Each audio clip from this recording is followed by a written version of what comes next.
इस कहानी के लेखक हैं ब्रिटिश ऑथर एल्जर्नन ब्लैकवुड। तूफान शुरू हुआ कुछ दिन बाद। समुद्र की ऊंची लहरें आकर जैसे इस छोटे से गांव को अपने अंदर खींच लेना चाह रही है। हवा के झोंके दीवार में इतने जोर से धक्का मार रहे थे कि दीवार कांप उठा। साथ साथ तेज बारिश और बिजली कड़कने की आवाज। गांव में किसी ने कभी इतनी बारिश अपनी जिंदगी में नहीं देखा था। इस तांडव में जिम जैसे डर के मारे और सिकुड़ जाने लगा था। फायरप्लेस का आग थोड़ा और बढ़ा के टॉम ग्लास में विस्की डाल रहा था। तभी अचानक से दरवाजे में किसी ने दस्तक दिया।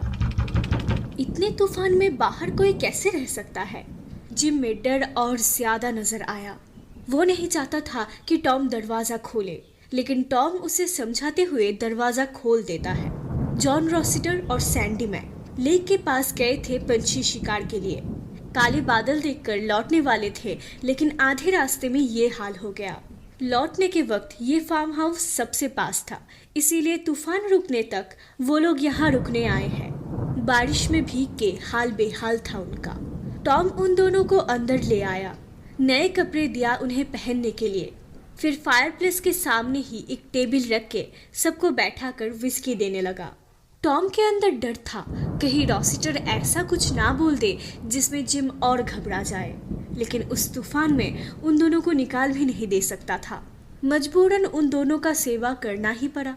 ग्लास से एक घूंट विस्की पिया रॉसिटर ने। बाहर तूफानी तांडव और बढ़ गया था। घंटे में कम से कम 90 की तेजी से हवा चल रही थी, लेकिन अक्टूबर के आखिरी में तो तूफान नहीं आना चाहिए। अचानक से रॉसिटर बोल उठा कि स्कॉटलैंड में ऐसा तूफान कभी नहीं होता, लेकिन कनाडा में रहते ऐसा तूफान उसने बहुत देखा है। जिम के चेहरे का रंग उड़ने लगा। इसे ख्याल करते ही रॉसिटर अपनी कहानी का भंडारा खोलकर बैठ गया। सब विस्की पीने लगे, लेकिन जिम ने एक बार के लिए भी अपने ग्लास को नहीं छुआ। वो पीछे मुड़कर खिड़की के तरफ देखने लगा। रॉसिटर अचानक से बोला, समुंदर की आवाज और बढ़ रही है, मतलब और ऊंची ऊंची लहरें आ रही है। सैंडी ने कहा, आज पूर्णिमा है, पानी में लहरें और बढ़ेगी। पूर्णिमा का नाम सुनते ही अचानक से जिम बोल उठा कि अच्छा है, यहाँ पे उतने बड़े पेड़ पौधे नहीं है। एक दम घुटने वाला एहसास हुआ सबको। सैंडी नशे की हालत में बोला, पेड़ नहीं है ये अच्छा है, नहीं तो इतने हवा में पेड़ उखड़ के घर में गिरता, तब हम क्या करते? रॉसिटर सीधा जिम को घूरने लगा। ऐसे ही वक्त पे नशे में बूंद सैंडी मैक अपने उल्टे सीधे कहानियां सुनाने लगा। उसने कहा, मलय में ही उसके दोस्त एक छोटे से कारण से अपने नौकर को थप्पड़ मार के भगा देता है। वो नौकर जाने के वक्त बोलता है वो लौट आएगा। सबने कहा ये काम उसने ठीक नहीं किया। उसके दोस्त ने सोचा वो नौकर गुंडा लेकर आएगा, इसीलिए पहरेदारी बढ़ा दी उसने। लेकिन बंगलों के आसपास एक ब्लैक पैंथर दिखाई देने लगा। एक रात उसने देखा वो पैंथर फर्स्ट फ्लोर के दरवाजे पे खड़ा है। 3 गोली मार के उसने उसे वहां पे ही निपटा दिया। लेकिन फिर रोशनी लाते ही देखा गया कि ये कोई पैंथर नहीं, वो नौकर था। जिम इसे सुन के और डरने लगा। रॉसिटर ने कहा, कनाडा के जंगल में एक प्राणी मिलता है, वो लोग स्वयं मौत है, आधा इंसान और आधा भेड़िया।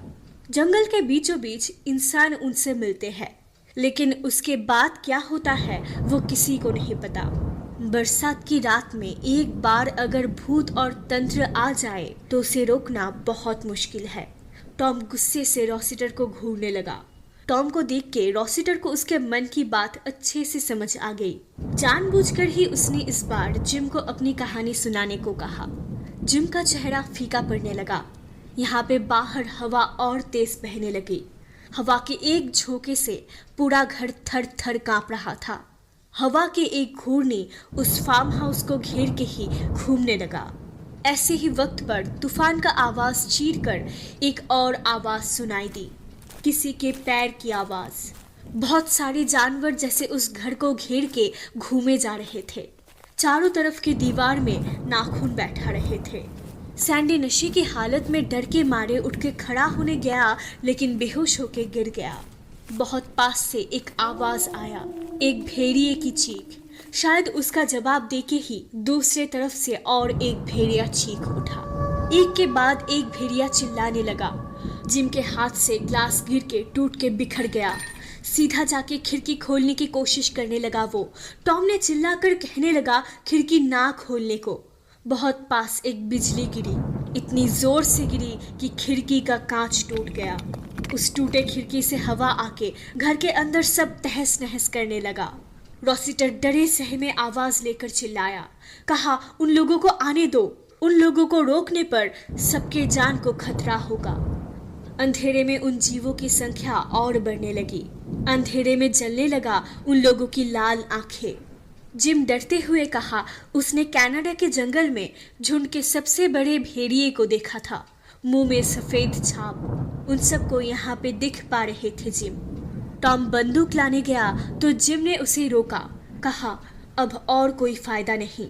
उसने सामने जिस भेड़िए के सीने पे सफेद दाग दिखाया, कुछ साल पहले ठीक वहीं पे 3 गोली चलाया था जिम ने।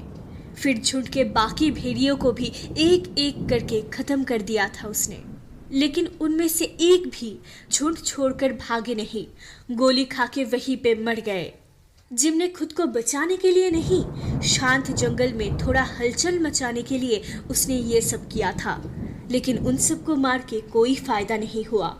वो एक एक करके सब लौट आए हैं। The wolves of god. Tom Jim को बचाने जितना आगे आ रहा था उतना ही जिम पीछे हटने लगा। जिम ने बताया कि उसने इस गांव में लौट के गलती किया है। खुद के कर्मफल से छुटकारा नहीं मिलता। वो अब ऐसे डर डर के नहीं जीना चाहता। अब वो खुद को उन लोगों के पास समर्पण करके मुक्ति चाहता है। टॉम कुछ करने से पहले जिम दरवाजा खोलकर बाहर चला गया। बाहर का अंधेरा जिम को जैसे निगल गया। भेड़ियों के झुंड ने एक आखिरी बार के लिए चिल्लाया खुशी से। टॉम जोर जोर से रोने लगा। फिर दुख और दर्द लेकर गुस्से से रॉसिटर को एक मुक्का मारा। एक मुक्का मारने से रॉसिटर कुछ दूर जाके गिरा। टॉम जिम के इस हालत के लिए सिर्फ रॉसिटर को ही दोषी मानने लगा। टॉम दौड़ के अपने भाई को ढूंढने के लिए बाहर चला गया।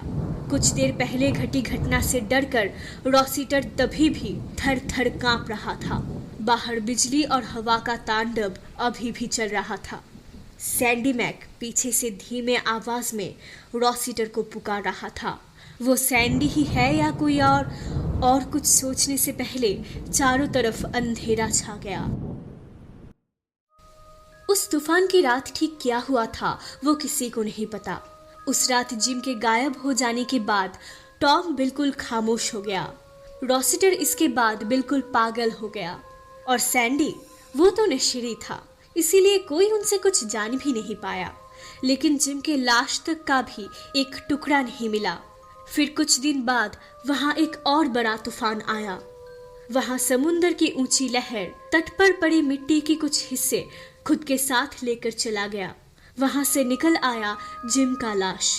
कोई जानवर के झुंड ने जैसे नाखून और दांत से उसके एक एक हिस्से को अलग करके फेंक दिया हो, लेकिन एक भी टुकड़ा नहीं खाया। आज आप सुन रहे थे एल्जर्नन ब्लैकवुड की कहानी द उल्व्स ऑफ गॉड की अनुवाद भेड़िया पार्ट 2। कहानी अच्छी लगे तो हॉरेंडस मिडनाइट को सब्सक्राइब करें। मिलते हैं बहुत जल्द एक नई कहानी के साथ।